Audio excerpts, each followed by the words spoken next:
And how you doing? Thursday ndio hii, siku ya clinic. Yes, this is the day where we have the relationship clinic. As I always say, bench nimeweka hapo nje. Iko safi, nimepaka rangi. And watu wakae mmoja mmoja na msisukumane because we are going to have a wonderful show today. But before we get to that, we need to take a look at the local dailies, and also we need to take a look at the weather, find out what kind of weather we shall be rejoicing under. So, utabiri wa hali ya hewa.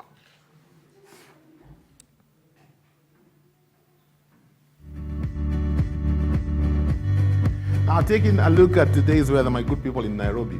Usiku kumenyesha, but looking at today, we are going to be having a cloudy day with highs of about 26. Beba sweater mahali unaenda. Mombasa, you're looking at sunny weather today, looking at highs of about 34 degrees. And then going down to Flamingo County, watu wa Nakuru, looking at highs of 26, partly cloudy skies today. And then Kisumu Dala, you're looking at a sunny day with highs of about 30 degrees. As I always tell you, whatever the weather, carry your own weather on the inside, because then you are assured of what kind of weather you will have throughout the whole day. Taking a look at the local dailies, what's making headlines today? Standard newspaper. Raila says, Ruto is my student. No match. ODM leader sensationally throws the gauntlet to the deputy president, claiming he taught him the basics of politics and can beat him hands down in any political contest. Wow, my friend. Why should I fight Ruto? In fact, it is me who recruited him to the change movement and helped him sharpen his political tactics. That's a quote from Raila Odinga. That's the big story in the Standard newspaper today. Also, coronavirus scare as 239 passengers from China are let in. There was a lot of buzz on social media about this whole thing. And one of the things people are saying, oh, our Kenyans are stuck in China, you can't bring them back, but you're allowing Chinese to come in. Kenyans alarmed as government clears passengers from China to go home to self-quarantine in a reckless step that exposes Kenyans to killer diseases. Kenyans and recklessness. Oh, my goodness. Yeah, that story, you can read more about it on page 3 of the Standard newspaper. And also, Mambo na Locust. There's somebody who sent me a verse. Let me see if I can find that verse. There's somebody who had sent me a verse yesterday.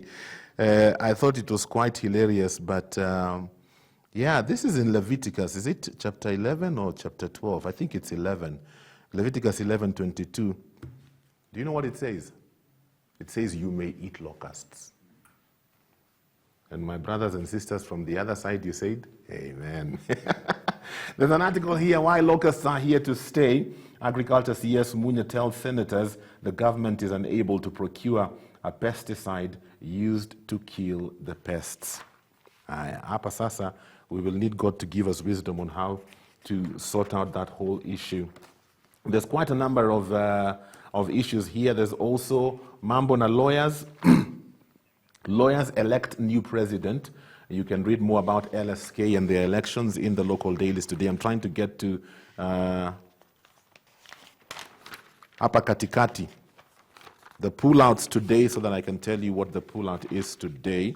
But there's quite a bit from the counties, lots of advertisements. It's Thursday, and so it's Mambo na Manyumba na real estate. Home and away, new plan to save homeowners from buying air.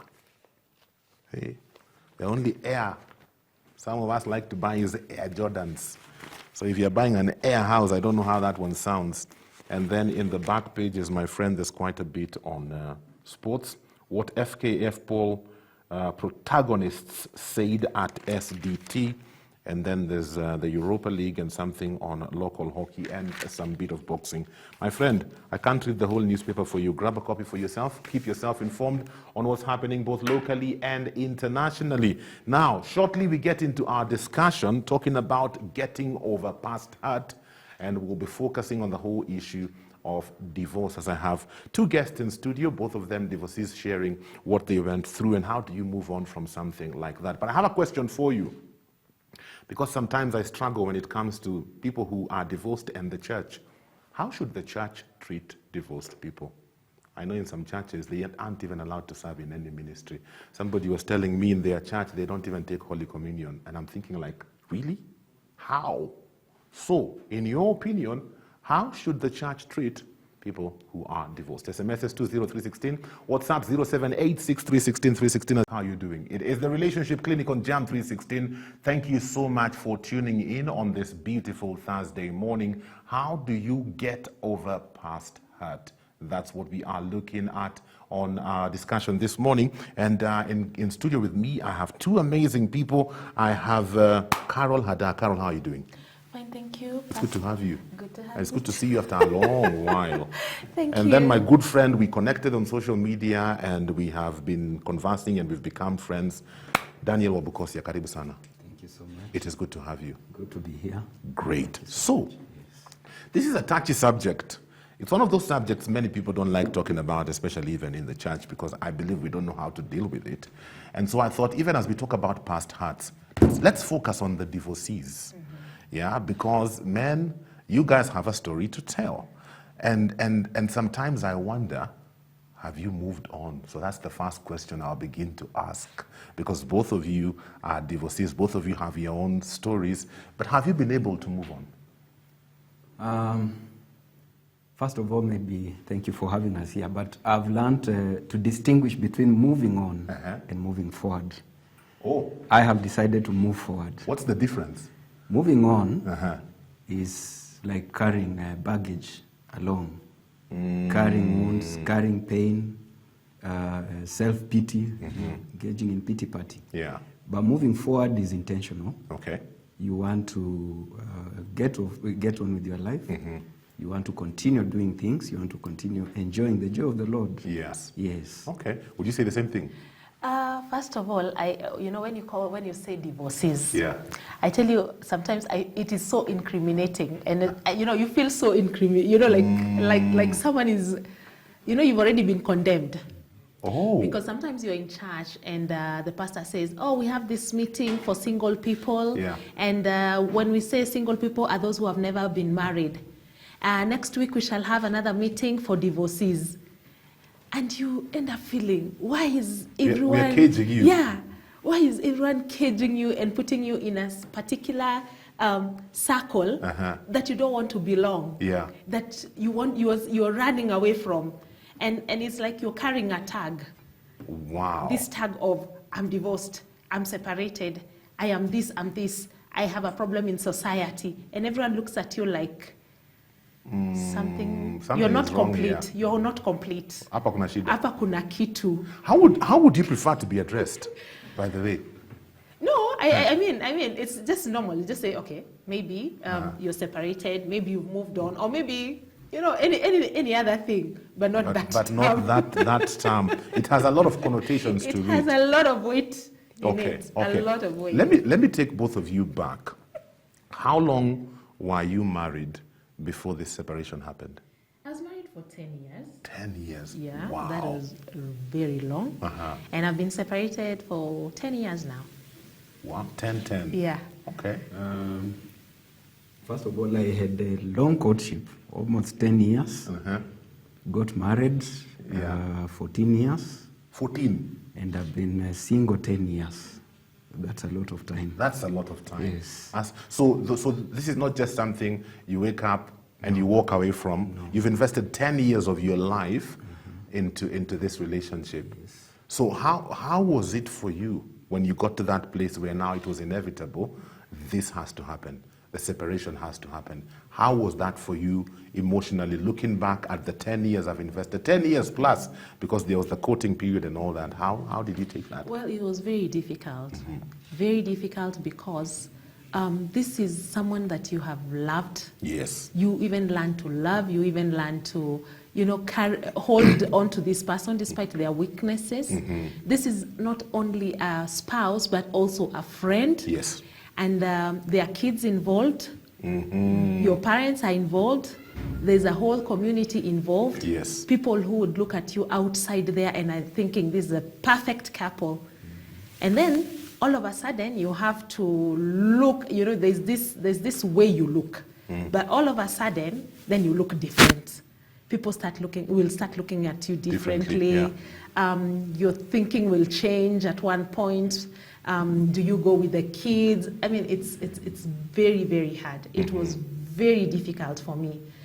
And I think what kept me going is just the fact that God is there. And what keeps you going sometimes is the hope that this other person will sober up and think what is this we are doing, and perhaps come and look for a reconciliation. And it's like every day there is hope, there is hope, there is hope. And when that doesn't happen, personally, I went into depression. Wow. I was so depressed, like for 3 years. 3 whole years? 3 whole years. And I had even to resign from my work because I could not handle. I didn't even know I was depressed. I am that kind of woman who, even my friends would come to me, "Hi, Carol, what's up? Me, I'm having these issues in my marriage, so can we hook up?" I tell you, sometimes on Saturday, I used to have people in my house just coming, my friends just coming along, and they used to look at me as a pillar. They used to look at me as this strong person. So this strong person doesn't have anyone to go to and say, hey, me, I'm crumbling. Thick, yeah. And everyone thinks Carol is strong. It will happen and she will move on. But they don't know inside you're breaking, you're cracking. Yeah. And the only thing you have to do is to move from one. You go to your pastor and she says, "No, hold on." You go to your mother who says, "No, hold on." You go to people and they're like, Carol, you're strong, hold on. Wow. And I'm telling you, you're crumbling inside and you're dying inside and everything is happening to you. I remember I used to take a long fast. I would just leave my kids, go fast. And when I'm at the mountain, there is nothing that is happening. I'm just blank. I am saying nothing. The only thing I just say, God help me, God help me. Because nobody understands you. Yeah. Was it a similar experience for you? Yes, 14 years is quite a long time. It's a long time because, again, I was a youth leader in church. Yeah. And a pace setter or a trend setter, so to speak. Yes. So society lays a lot of expectation on you. And personally, I'm really a family-oriented person. I grew up in a stable family. And so when people see this, I've been a best man to so many couples. Yes. And now they are here looking at you crumbling, and it's like, it's not happening. And there's a lot of social capital. There's a lot of investment you've put into the relationship, and it doesn't look real.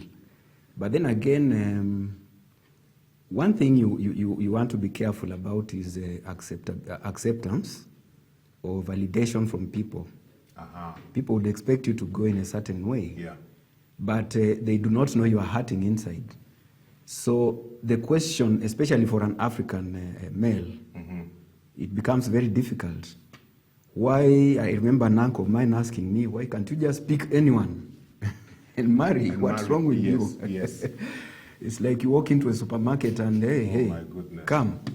So I have to deal with a lot of that. And I still experience the same thing. Each time you go somewhere and people are introducing themselves, and where it's required maybe to talk about your marital status, you are judged. I go to these workshops. It doesn't matter even if I'm the facilitator and I'm there and I'm saying, the moment you talk about your status, even your audience, the way they look at you now kind of somehow changes. And so I've learned to, as part of the healing, that can be very difficult, because then you are encountering situations that remind you. People keep on reminding you, you are this, you know you are that. So it's a continuous thing. It becomes a septic wound. It's internal. And much as you try to forget about things, there come situations. So how is, what are you planning? And what is going on? And so you find that unless you take control of your own life and accept some things and come to a point of agreeing that disappointments are there, you cannot move forward. Wow. So do you guys ever feel like, when at that point maybe you have to introduce yourself and you have to talk about your marital status and you have to say you're separated, you're divorced, do you always feel like you have to explain yourself? Do you feel like you have to explain why? You have to justify, or? No, for me, no. Now I've come to a point where I say it is not necessary. Unless you insist, it is not necessary. Okay. But if I must say it, then it's coming from a point of my own self-validation, my own self-esteem. Yes. I'm not doing it to satisfy a curiosity. Yeah. No. Okay. You know, she talked about going into a depression for 3 years. Yeah. 3 whole years. For you, after the divorce, what did it do to you as an individual? Did you also sink into depression, or did you take another route? I was very active in church, sitting on various committees, been a choir member, active choir member for many Unaimbaga kwa years. kwaya? Yes, I've sung tenor for many years. Wow. And what I realized is, first of all, personally I began feeling I'm not fitting in. I'm not youth. Yes. I'm not. Where am I? Just like you're saying, And hauko the kwa church- singles, hauko kwa married. Yes. And then I realized the church doesn't have a support system for my situation. Yeah. So slowly, I didn't even realize it myself. Then I realized 4 years I've stopped going to church and nobody's even looking for me. Yes. 4. Then before I knew it, 4 whole years, before I knew it, now I started looking for something to fill in the gap. And I started clubbing. Oh, yes. I would go to the Are you bar and serious? sit and just at the counter, and you know some things. It's strange. You know,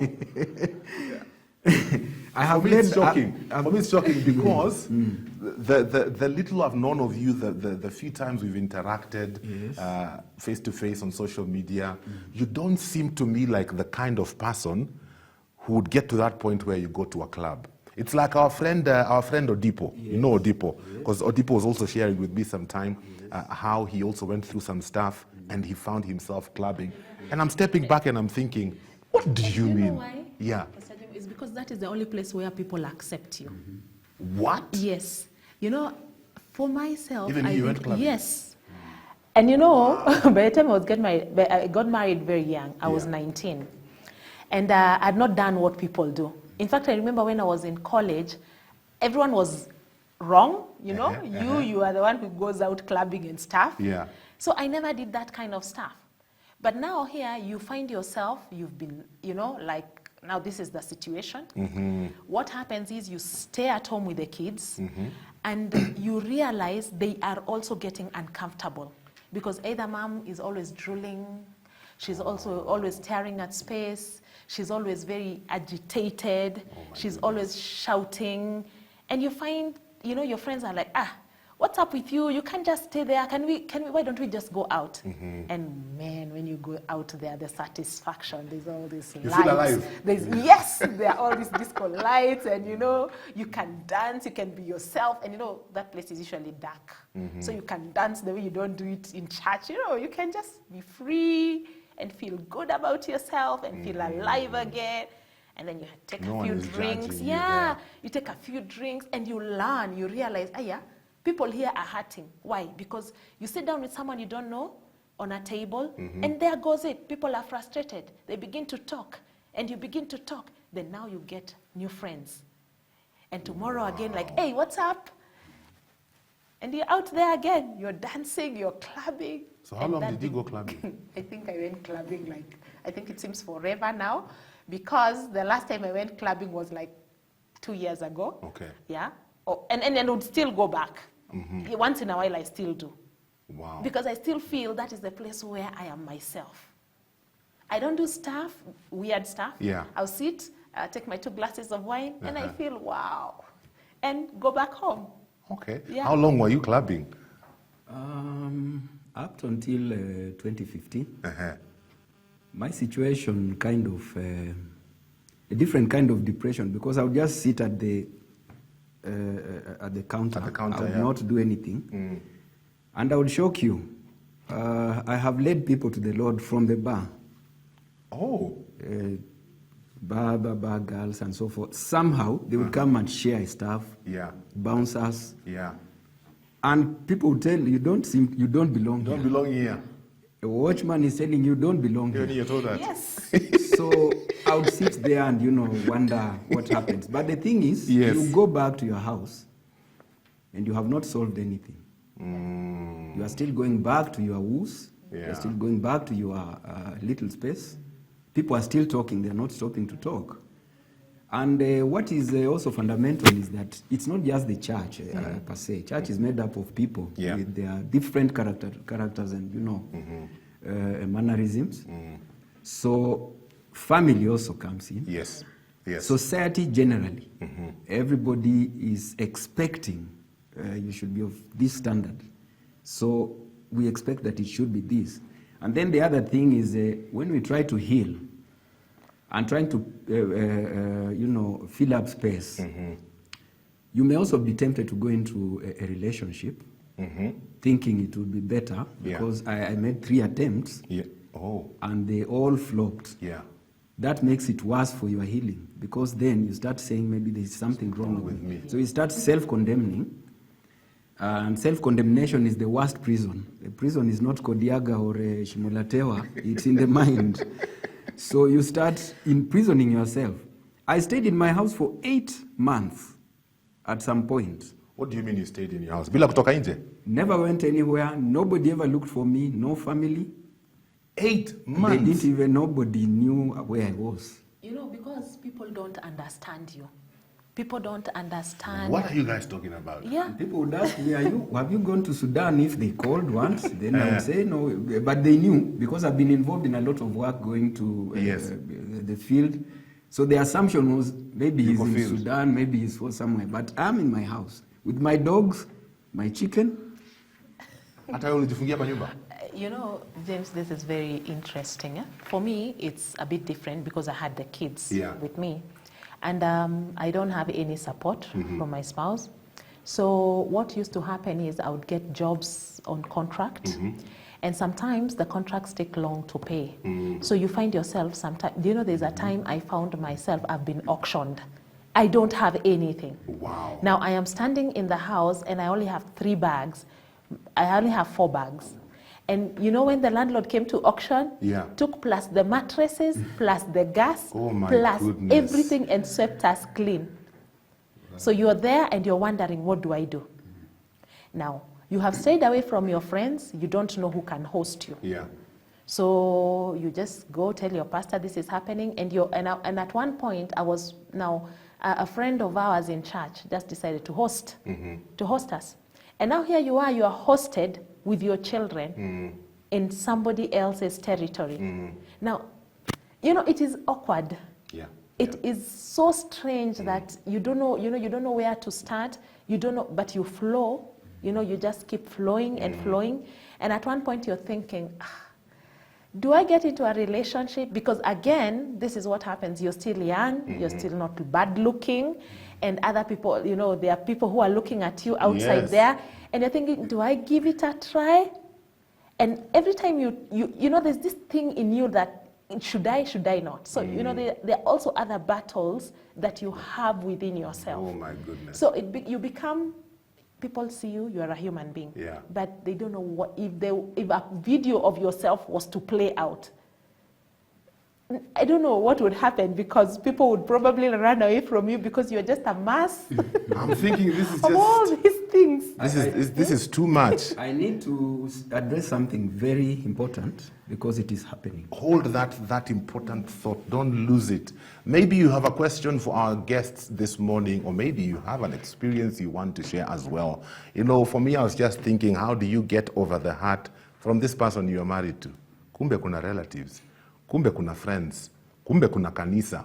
There's so much. How do you even get through all that? We'll get to hear more of that coming up in the next short while. Remember, once again, questions, experiences you want to share, SMS 20316, WhatsApp 0786 316 316. We are talking about getting over past hurt, and this is the Relationship Clinic on Jam 316. Today we are talking about getting over past hurt, and I have Caro and Daniel in studio with me sharing their stories of divorce and separation and how they are moving forward. You said it's not moving on, it's moving forward. They are moving forward. Pauline Chola, how are you doing? Good to know you're tuned in today. You say, God asks us to love people like he loves people. I think as Christians, we have elevated the institute of marriage more than the work of Christ on the cross. He died for everyone, even the divorced. And you continue saying people have unrealistic expectations on people while they are married. They don't realize that someone could be suffering almost and even to a point of death in the marriage. Jesus came and died, not just to save us, but to deliver us, elevating the institute of marriage and not the deliverance work of Christ on the cross. Then we have missed it. That's according to Pauline Chola. This one says, "Hi, Jemo. I am a divorcee. It's been 8 years now. It was the most traumatic experience that I've ever gone through in life. I did not move until after 5 years." What? "And I ended up in the wrong relationships. I mean, relationships where you meet men who use you sexually, financially, and then they leave you very broken. Please ask the guests, how does one avoid meeting people who will use you after divorce and you are able to tell who is serious about having a stable relationship?" That's something that I've had before.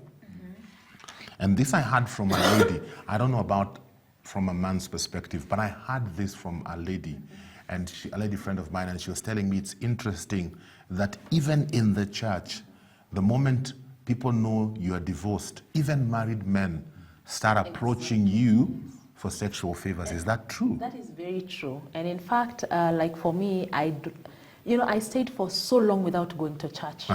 And I still don't. Okay. My kids, I took my kids to church, and they are very active in church. And the only time I will go to church is when they need me there.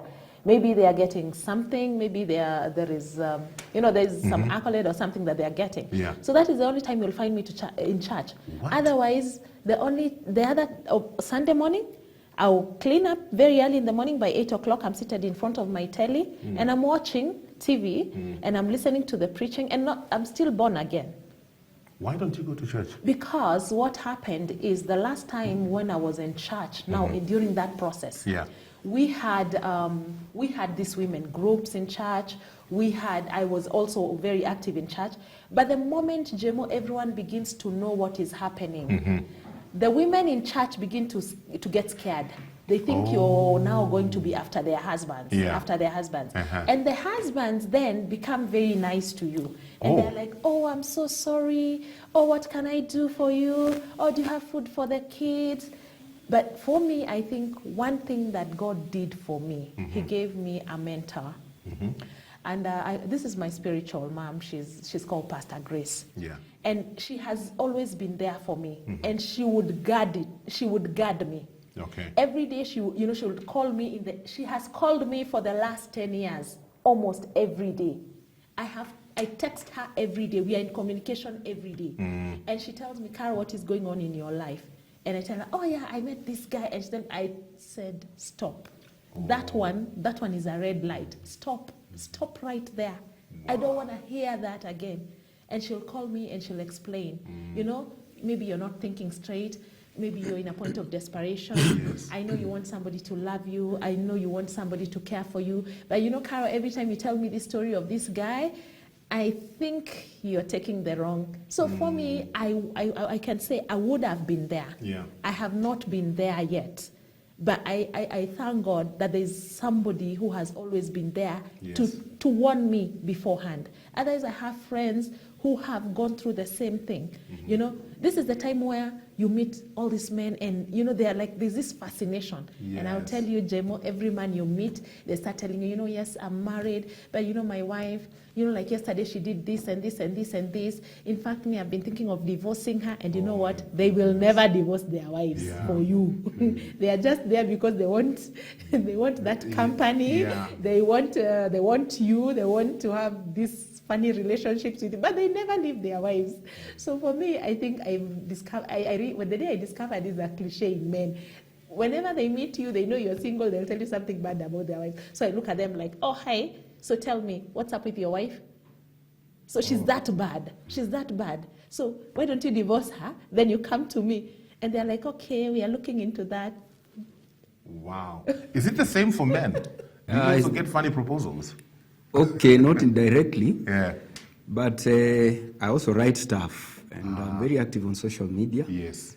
And I remember the first time I wrote on divorce, there was overwhelming response. And in my inbox, I got so many ladies. Oh. But there's this particular case that caught my attention. Yeah. This lady was contemplating suicide. and because of what she had gone through, different men. In fact, at the point of her writing, the man she was dating at that time had just kicked her out. But for men, there must be something wrong with you. And the important point I was going to raise is related to that. Yeah. Because here I am, I meet a lady. She's in college. I start a relationship, 3 years relationship. Introduced her to church, and she actually was making me go back to church. Introduced her to my parents. I take up even part of the responsibility to, cater for her school fees.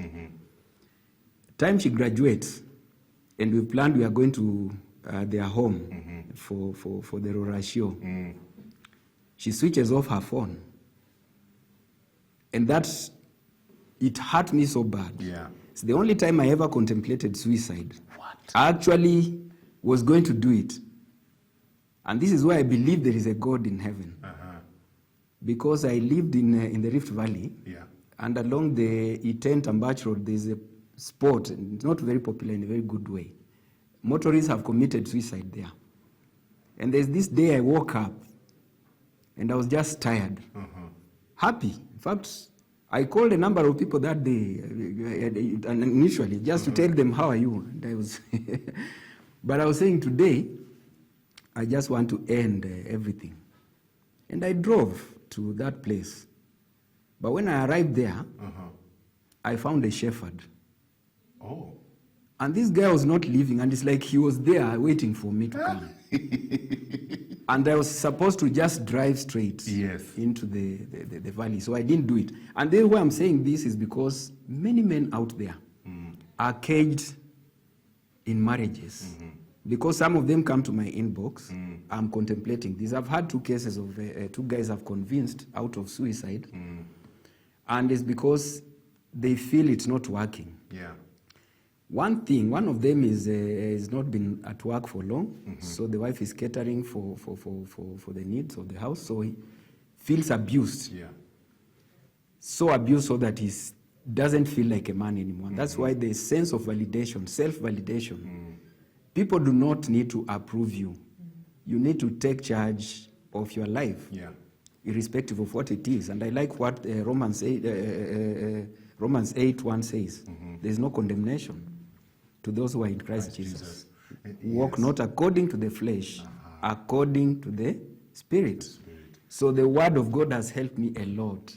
And of course, again, people need to seek counseling. There are so many people trying to do something. In my own case, I want to thank a pastor I met, also online, Pastor Mweni Wambua. Pastor Mweni. She runs an excellent program called The Well. Yes. And it's The Well that actually has also given me some authenticity in coming out strongly to voice certain things. Okay. And so I believe that people do not need to live as if you're attending your own funeral every day. Oh my goodness. You need to live your life. I mean, life is not short, it's not long, it is numbered.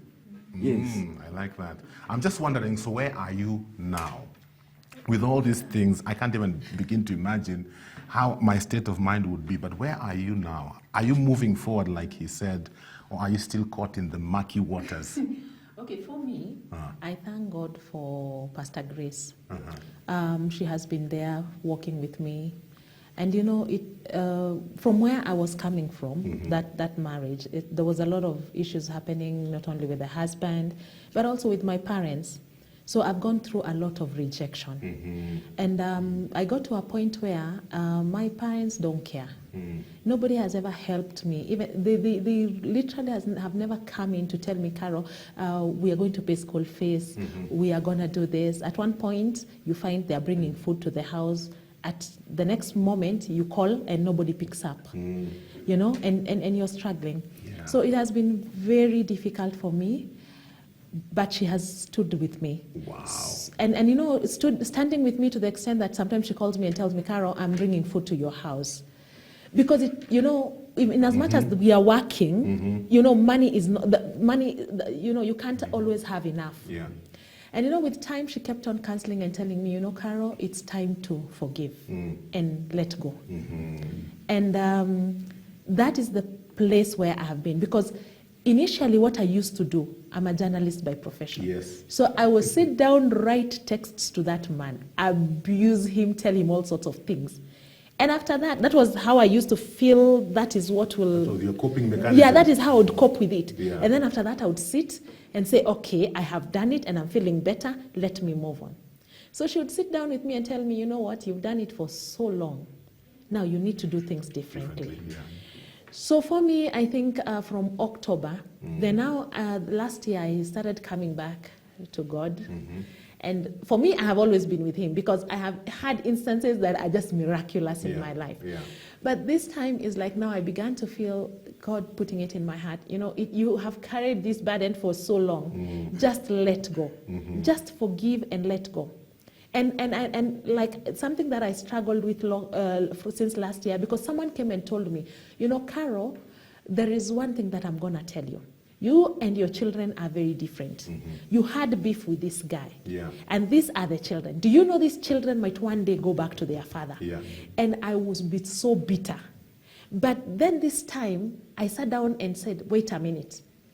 3 people have told me this. They can't be wrong. There is something God is telling me. Yeah. And I faced it and I began to see it. And true to the word, I began, you know, my son would come and ask me, Mom, what's up?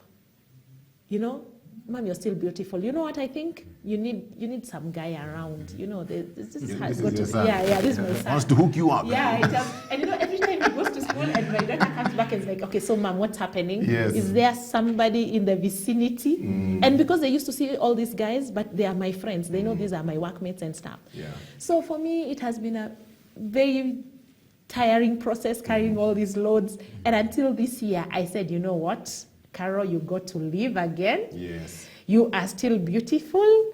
You have got all these wrinkles, not because you're aged, but because you have too many things that you're carrying. You know what? It's time to put all that in the dustbin and move on. And I think it's making me now feel better about myself.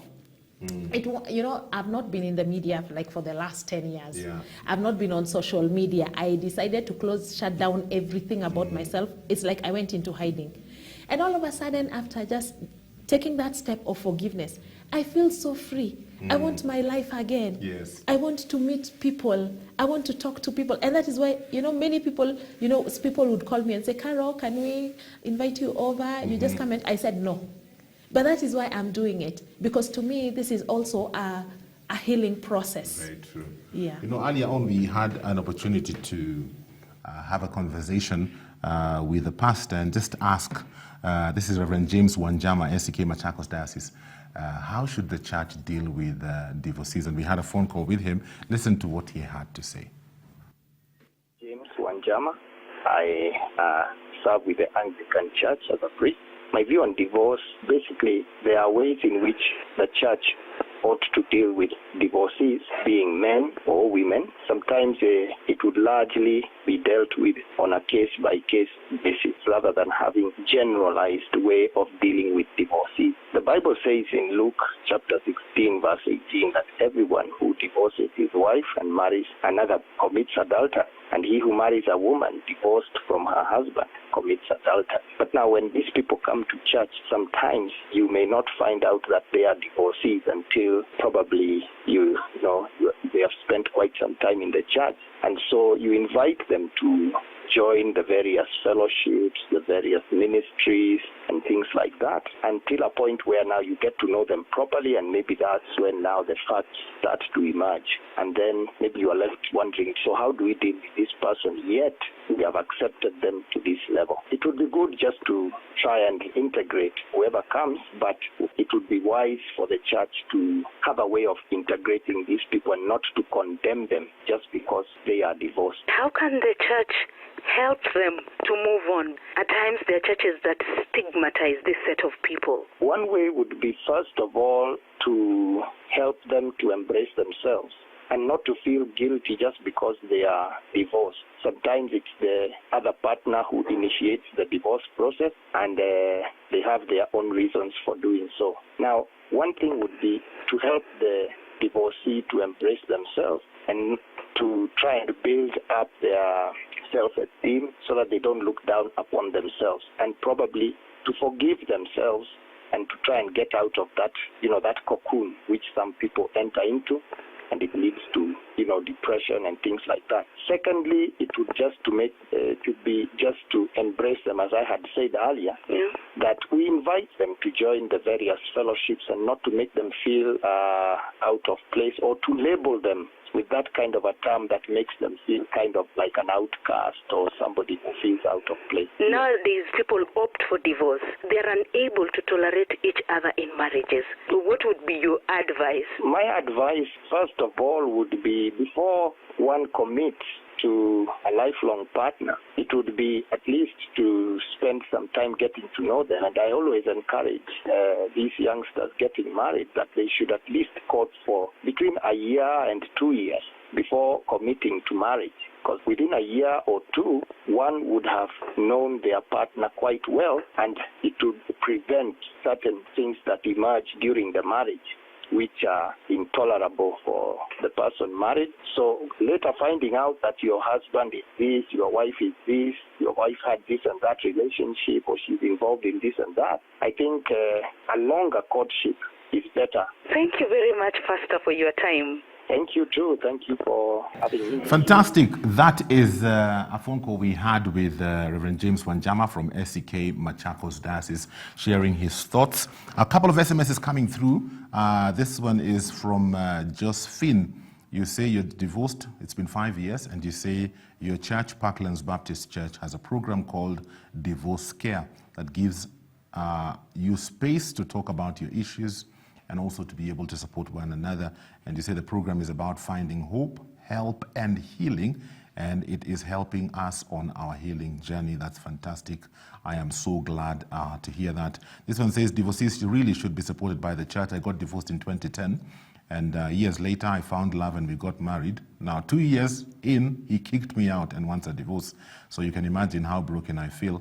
I go to seek refuge in the church, but I'm afraid I will be rejected yet again because of this. It's a lonely life. Oh my goodness me. As we wrap up, because our time is almost gone, maybe parting shot, Daniel, what would you want the church to know? I mean, you've walked these shoes, you're walking through these shoes, yeah, and there are a lot of misconceptions around it. What would you want the church to know? I would like the church to know they are losing a lot of social capital because these people have a lot of quality in them. There's skills, skill sets, and it's a whole ministry they carry inside of them that they can benefit the church. And if these people have a program, well-elaborate programs, they will be useful to the church, working with other people, who may be experiencing that. Because as it is, arbitration has been left to the courts. Churches are not doing that. And it would be good that we have a support system within the church structure, within the fellowships, to help people ventilate and help people, go through the healing process, because the healing process is not a day's affair. Very true. And neither is there a template. How individuals heal, people differ from one person to the other. Yes. What about you? For me, what I would like the church to do is to be, to be more accommodative to these people, because this is most of the time when this happens, it is not your fault. It is just, you're just caught up in something. And I think the church should, this is where the church should come in and also educate other, not only those who are divorced, but also the whole congregation as a whole, and let them have a way where they can put people together so that there is acceptance, and help them not, help the church not look at these divorced people or separated people as though they are outcasts. Help. I don't know how they are going to do it, because I think it's also very difficult. And these are hurting people, so small things will always hurt. You already have a wound, and it's a wound expanding, but that is something that they should look into. How do they deal with it? Asanteni sana for coming, for being brave enough to share your stories, Daniel and Carol. We truly do appreciate you. I believe somebody has been encouraged. Quite a number of divorced people sending in their SMSs, sharing their stories. Watu wa kanisa, we should learn to embrace and to love people. You know, sometimes when we hear that term divorced or separated, we kind of in our minds think that is the one sin Christ cannot forgive. Let's be accommodating. All of us have issues, and the blood of Christ is able. Let's accommodate, let's support, let's embrace, let's build up one another, because we are one body, and that's what we've been called to do. That's all the time we have for our fellowship this morning and for our discussion. Thank you so much for being a part of Jam 316. Tomorrow is Friday. We're going to be having Lifestyle Friday, and I will be having a designer, fashion designer in studio who will be coming in to share her life and her experiences, and I know that that will be a blessing to you. To all those who are divorced who have reached out and shared their stories, I appreciate you. God loves you. God has a good plan for you. And as you can see from my two guests in studio today, man, it's possible to move forward. It's work, but it's possible, and it's one day at a time. Well, that's about it for today. Thank you for watching. God bless you.